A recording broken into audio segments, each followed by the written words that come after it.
Hello everyone, this is Farid Khan in the second episode of Unpopular Opinions on Zalmi TV. I am joined by Rohit Juglan from Sports Yaari and I have Andrew McLean with me all the way from New Zealand. Hello guys, how are you doing? Looking forward to this chat, mate. Especially what's coming up on 23rd in Melbourne. So yeah, looking forward to this. Hello to everyone. I'll talk about the India-Pakistan match a little later, but I'd like to comment with India's two victories at home against Australia and against South Africa.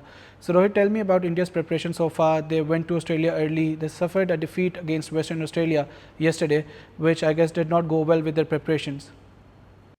Uh, uh, I'm not looking more into the results. The way you started. We have seen how we prepared against teams like Australia. What happened after Asia Cup? A lot of questions. Especially in death bowling, especially what we can achieve in our bowling. So I think coming into the game in Mohali, I think we did really well. But there might be some questions, but still we can see KL Rahul, going good there. In favor of results, yes, you can say that results doesn't always come the way you wanted them to be. But I think especially what we get after the series, that a 2-1 victory, and Arshdeep did a bit. No, really sorry, Arshdeep wasn't the part of that series. So the bowlers did really well, as if you compare it with the Asia Cup performance. But after that, what we did against South Africa, I think that was really well. And going into the preparations early, it was a call taken by Rahul Dravid. He wanted Indian team to go there early and have a good preparation, and he focused on this thing, that we don't want a team as opponent who don't have quality players. So that's why we choose Perth, because there were a lot of discussion about that why Team India choose Perth. Obviously there was bounce, obviously there was pace in the pitch, and you can acclimatize really well. But a team got really good pacers in it, and a good mixture of Australian players, not part of the squad right now, but have played for Australia. I think so. That was the real key. I'm not going into the results because last year around also we saw that we did really well in the warm-up games and what happened in the World Cup. So I'm not buying this result very much. But yeah, according to the preparations, we can do a little better from here. New Zealand were expecting a better result, especially because of the start they got, and then they could not capitalize in the last 5 overs or so. Pakistan only conceded 33 runs, especially if we talk about Haris Rauf, 10 runs in his last 2 overs at the death. How do you see his bowling, and how do you see New Zealand performing against Pakistan and Bangladesh? I think New Zealand will be reasonably happy with their performances in the series. Um, Obviously, they won their matches against Bangladesh pretty easily. Probably the one performance that they'll be a little bit disappointed with will be the one today, where they just at the end of their batting innings they just could not score runs. I mean, I think it was something like 40 off the last 5 overs. Which is not the worst, but they should really have done a lot better than that with the batting they had. But as we saw as fans watching the match, the Pakistan bowlers just had all sorts of variations at the end of the match, and New Zealand just couldn't really find the boundary as often as they wanted to. Um, and I suppose the other thing about today's match too is there was probably one over which really cost New Zealand the match. That over from Ashodi. How many it went for, but it was kind of a match turner. And yeah, right. And as we know, one over can just make a massive difference in a T20 match. But I think New Zealand will be happy. There's a lot of positive signs. I mean, it was really good to see Kane Williams score some runs today, because personally, I felt that his place was in jeopardy at the moment. He just there's been this constant talk of Williamson finding his form again, but it just hasn't happened. And so today to score, a really good 50 at a good strike rate was good for the team. Devon Conway's form's obviously been excellent throughout the tournament. Ben Phillips has been good. So Finn Allen's probably put himself ahead of Martin Duptill for selection. So I think New Zealand learned quite a few things during this series. Oh, sorry, and the other thing, of course, was Michael Bracewell, player of the series, who really I didn't think much of. I watched him in the Caribbean during the series out there. I thought his bowling was pretty ordinary, but wow, what a performance! I don't think the Pakistanis hit him for a single boundary during the series. Okay, Rohit, tell me about India's bench strength. We talk a lot about India playing two teams at the same time in two different formats, something which a lot of other teams would want to do in the future as well, especially if we talk about Pakistan. England is another team which successfully does that. Tell me about India's bench strength and how do you see India shaping up in the next year or so, because you have the T20 World Cup coming up this year, then you have the 50-over World Cup in India the next year as well. I think bench strength is quite well. If you see, if you find it different formats, especially it's going on really well. Just before your show, I think Prithvi Shaw hit a blazing century. He's got a century. So yeah, he got a century there. So over a 200 strike rate. So there were many voices when Team India got selected for this South Africa ODI series that why not he is here in the squad. And earlier when we visited Sri Lanka last year, he was there, and then suddenly we saw that he was not part of the India squad beat up. I don't see this calling this right that it's a B team or a C team, but he was part of the plans since that Sri Lanka series. But suddenly we saw Ishan Kishan coming up the ranks. Ruturaj Gaikwad was there. Now you see Rajat Patidar also making into it. Shubman Gill is now a permanent member. As far as if you go beyond Shikhar Dhawan and Rohit Sharma in the 50-over formats, you have Shubman Gill. So there are a lot of players, and bench strength is quite good. This South Africa ODI result will vouch for that. The way we played. And I think in another coming year, I think lots and lots of things depend on the result of this T20 World Cup, especially if you're asking me about the T20, changes in the T20 squad. I was listening to Ravi Shastri, and he's also saying in an interview that you can see a lot of changes in this Indian side after this T20 World Cup. So I think results, I think maybe we have seen a last of Rohit Sharma and Virat Kohli together in a bilateral series in T20 format. Maybe, or many players, not only Rohit Sharma or Virat Kohli, but maybe a Bhuvneshwar Kumar also, maybe someone like Ravichandran Ashwin also. So there's where I'm thinking that in T20 format you can say this, that we can see a lot of changes, but still I think that in 50-over format much will be decided post 2023 World Cup. But yeah, looking forward to this World Cup, and after this you will see definitely some changes into the T20 squad. Okay, Andrew, you have traveled to Pakistan a lot. You were here recently as well. You've seen the team closely as well, and you follow Pakistan cricket. Tell me about the difference a month or so has made, especially after the Asia Cup, where Pakistan lost to Sri Lanka in the final. They played the home series against England. They lost that 4-3 as well. But they came up against New Zealand and Bangladesh in New Zealand, and contrary to the expectations, they performed really well and they won the series. Yeah, I think Pakistan played a lot better in New Zealand. Although they only lost the series 4-3 against England, I felt that England was a stronger side. There were a couple of matches that England probably could have won. There was that one where Haris Rauf had an amazing over, which got Pakistan a victory from a position where probably they were likely to lose. But I thought Pakistan and New Zealand was much more consistent. And just one aspect to talk about, I guess, is today, in the match today, that there's been so much talk about the problems they've had in the middle order, and they've tried so many different players in so many positions. And today, I think what we saw was that the guys have definitely got the ability. So I just feel maybe playing away from home, they've been more relaxed.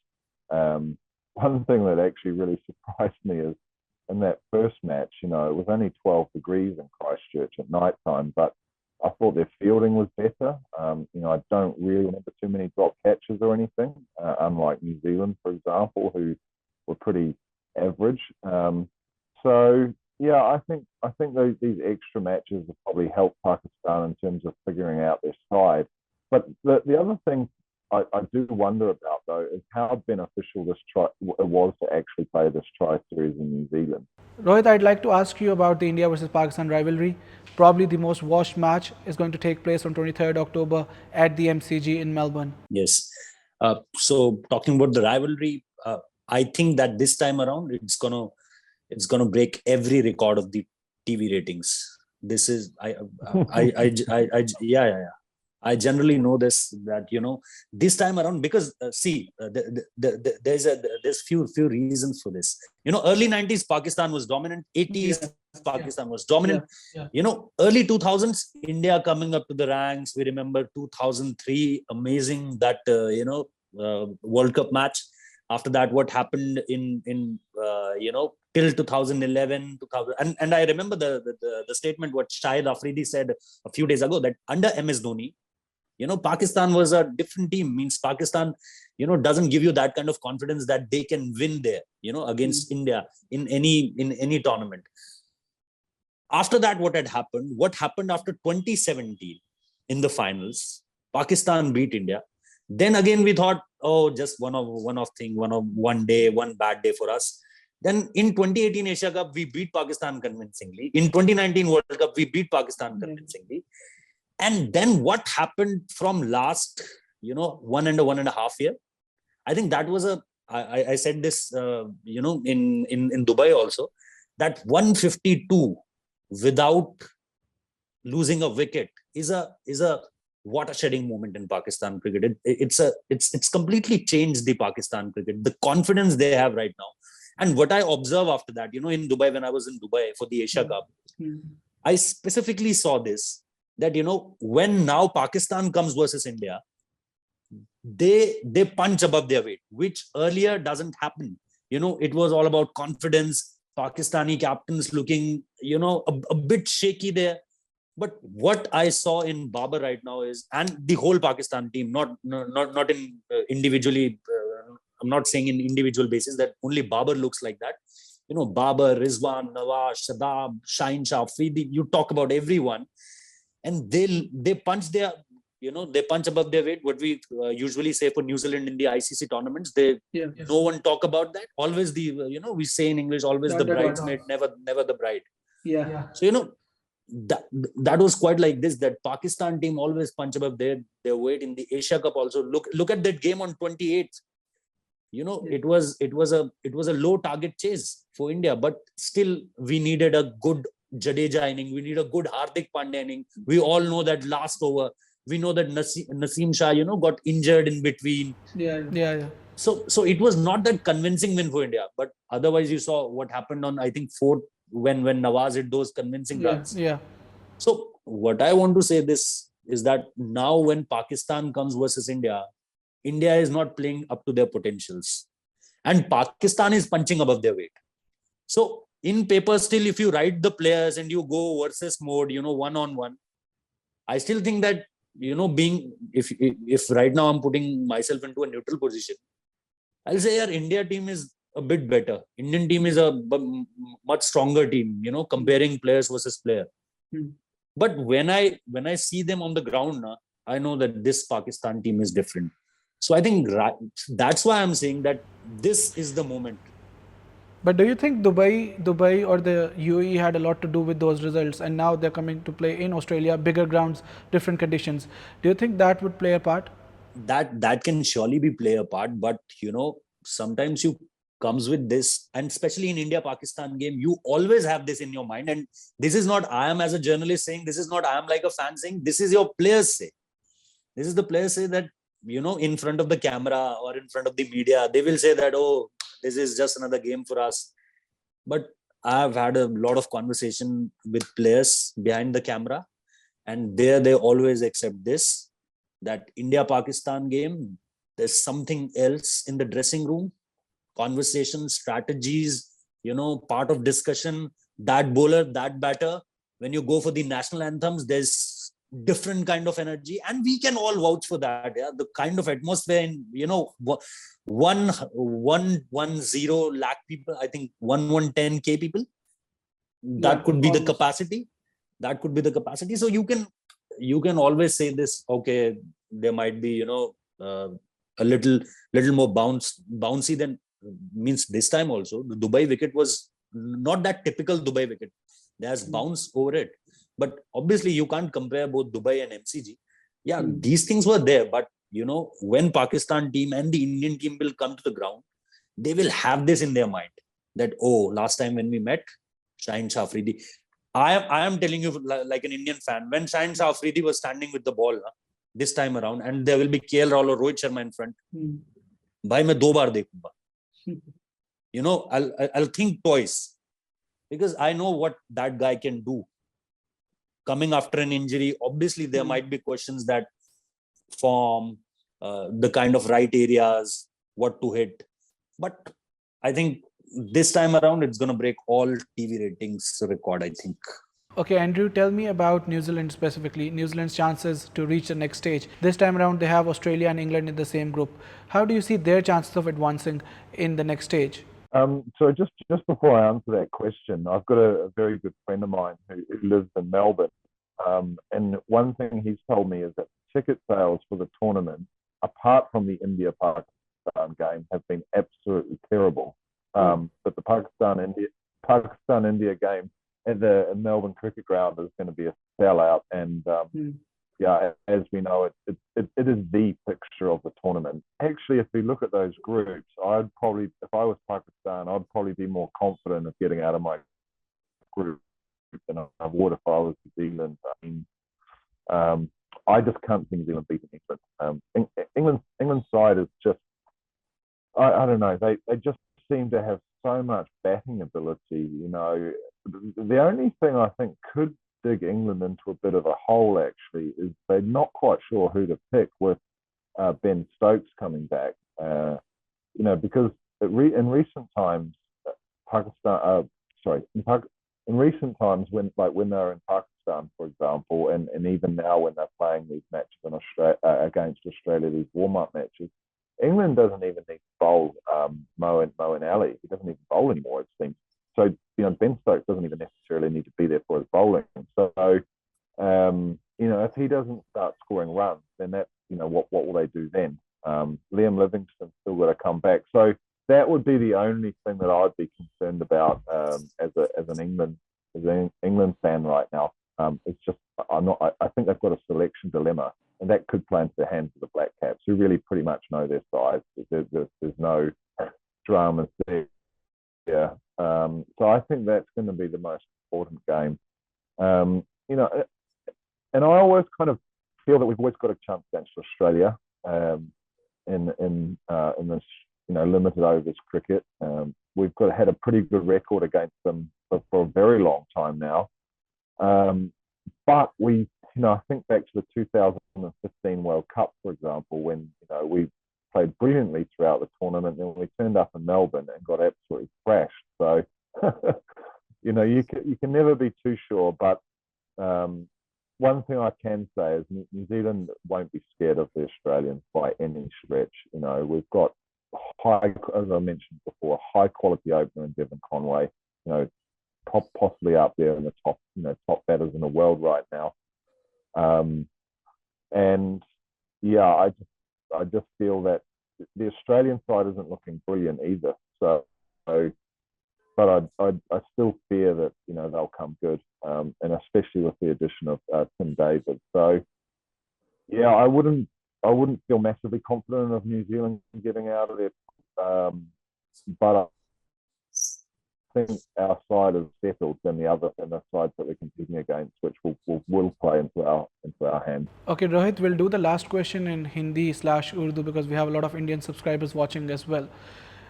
मैंने बात की थी पहले मोहम्मद शामी की. Mohammed Shami is likely to replace Bumrah. जो उनका अनुभव है और जो ऑस्ट्रेलिया में उन्होंने पाकिस्तान के अगेंस्ट पहले प्रदर्शन किया हुआ है, क्या आपको लग रहा है इस दफ़ा पाकिस्तान और इंडिया के मैच में क्या उनकी जगह बनती है स्टार्टिंग 11 में? अगर आप ये तय मानकर चल रहे हो कि मोहम्मद शमी को ही मौका मिलने जा रहा है, तो फिर मुझे लगता है कि आप उनको प्लेइंग 11 में देखोगे. हालांकि अगर आप सिर्फ करंट फॉर्म के लिहाज से इस वक्त पे देखोगे तो मोहम्मद सिराज आपको ज्यादा बैलेंस भी ला कर देंगे और आपको ज्यादा विश्वास भी देंगे। उसकी एक बड़ी वजह यह है कि उनकी परफॉर्मेंस जिस तरीके से आई है, चाहे आप वेस्ट इंडीज में देखिए, चाहे आप ऑस्ट्रेलिया साउथ अफ्रीका में देखिए, और वर्सेटैलिटी देखिए वो जो ला रहे हैं ना टीम इंडिया के लिए। मोहम्मद शमी आएंगे, ऊपर गेंद डालेंगे, आपको कॉन्फिडेंस रहेगा कि सीम जहां पर होगा, थोड़ा सा गेंद पटक, जहां पे थोड़ा सा हैवी बॉल डालने की बात आएगी, जहां पर आप बोलेंगे कि भाई थोड़ा सा पटक कर गेंद चाहिए, वहां पर कोई दिक्कत नहीं, शमी आपके शायद बेस्ट चॉइस हो आफ्टर बुमराह। लेकिन जहां पर आपको ये चाहिए होगा कि भाई गेंद डालने वाले हमें गेंदबाज जो चाहिए वो सिर्फ एक वक्त तक, क्योंकि आपने देखा है कि एशिया कप में भुवनेश्वर कुमार के डेथ ओवर्स में पिटाई हुई है, उसके बाद आपने अर्शदीप को भी एक दो बार देख लिया है, तो आप अभी तक शायद थोड़ा सा श्योरिटी जो हासिल कर पा रहे हो वो सिर्फ अर्शदीप के साथ कर पा रहे हो। भुवनेश्वर कुमार पे भी आपको भरोसा है, लेकिन वो उन्हें कायम करना पड़ेगा। और पाकिस्तान के खिलाफ इतने बड़े मैच में हल्का सा भी आप थोड़ा सा रिस्क नहीं ले सकते, और इसीलिए मैं चाहता हूं कि आपके पास ऑप्शंस हों। तो मोहम्मद सिराज जब टीम में आते हैं, तो मोहम्मद सिराज ने डेथ में जिस तरीके से गेंदबाजी की है, उसने डेविड मिलर को रोक दिया अपने आप ऊपर मारने से। 8-8 रन के वो ओवर डाल रहा है आपके, जो डेथ ओवर्स की मैं बात कर रहा हूँ। तो उस लिहाज से देखिए, 3-4 चीजें जो ऑस्ट्रेलिया में जाने के लिए बहुत ज्यादा हमारी तरफ से चाहिए वो ये थी कि आप क्या 140 डाल सकते हो, सिराज 140 डाल सकता है।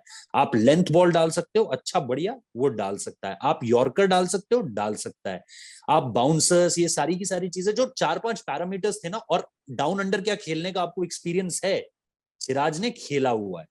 तो ये सारी की सारी चीजें उसे इस वक्त पे ज्यादा कॉम्पैक्ट बनाती हैं, बनस्पत इसके कि आप मोहम्मद शमी पे जाएं, जिन्होंने जैसा आपने कहा आखिरी बार अंतरराष्ट्रीय T20 खेला था पिछले वर्ल्ड कप में, ठीक है। और उसके बाद अगर आप देखें तो आईपीएल के बाद उन्होंने कुछ नहीं खेला, यहां तक कि जनवरी में सोर्सेस बताते हैं कि उनको ये कन्वे भी कर दिया गया था कि आप अब उस स्कीम ऑफ थिंग्स में नहीं है। Thank you very much, guys. Lastly, I'd like to ask about your predictions. Tell me about your 4 semi-finalists and which team is going to win the T20 World Cup according to you. So for me, I think India and Pakistan will actually get out of their group. I would have them in the semi-finals, and then think probably Australia and England. That would be my 4. Obviously, it depends who plays each other, but whatever the case, I just don't want Australia to win. So I don't mind who wins out of the rest of them. Anyone but Australia. Rohit. I think for me, the 4 semi-finalists would be India, South Africa, England, and Australia. And I think it's going to be an India versus Australia final. And obviously, India winning. Is this your heart saying or is this your experience? No, not my experience. It's just, at the moment I haven't prepared for this question. I haven't prepared for any question. But at the moment, what's coming to my mind, I'm just saying it. I've known teams, but yeah, this is more about the, what can I say? What's coming to me at this point of time. Definitely. Thank you so much, guys, once again. This is all from the second episode of Unpopular Opinions. This is your host Farid Khan signing off until the next episode.